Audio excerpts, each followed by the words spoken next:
my friends, today we are going to understand what's shell. The shell is a default working environment for a Linux systems. The purpose of the Linux shell is to provide an environment in which commands can be executed. If I log into my Linux server, I'm going to log into my shell. When we log in with root user, the shell ending point is hash. And if I change my user to non-root user, I'm going to change my user to the user that I created during my CentOS installation. And as you can see, the shell ending point changed from hash to $sign, which means that my current user is not root. I'm going back to the root user again. Okay. In Linux, there are different type of shell. C shell, corn shell, Z shell. The default shell in this Linux server and Linux system is bash. We can identify which shell is running in our system by running echo shell. And it's showing me /bin/bash is running in our system. In future, we will cover how to customize our shell and how to change the color of shell by editing the bashrc file. Shell can take care of commands that are running in our system. There are three types of commands in our system. Alias is the first command.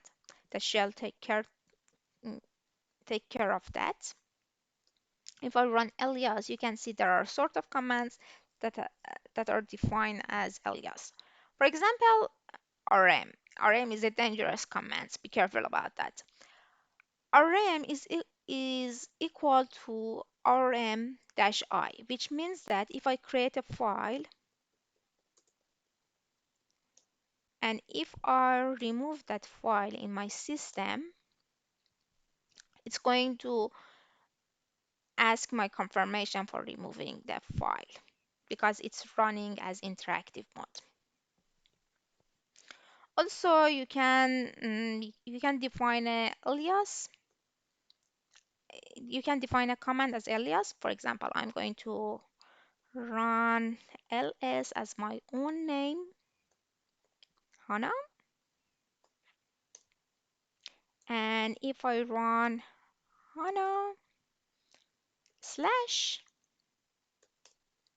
you can see that ls is running my system. For example, if I run ls-ls,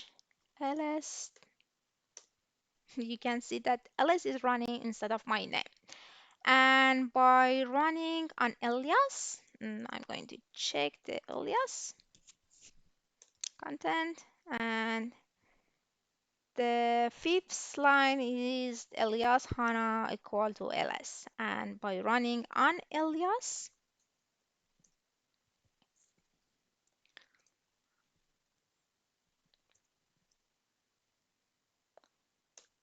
the alias is going to be removed in my system. Okay.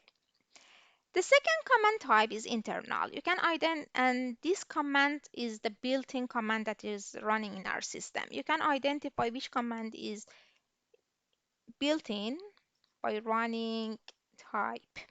For example, I'm going to run type cd to identify if cd is a built-in or not. And as you can see, cd is a shell built-in command. The third command is the external command. External commands are those scripts that are kept in our path location. And these commands are going to run from the path. And you can see the content of path.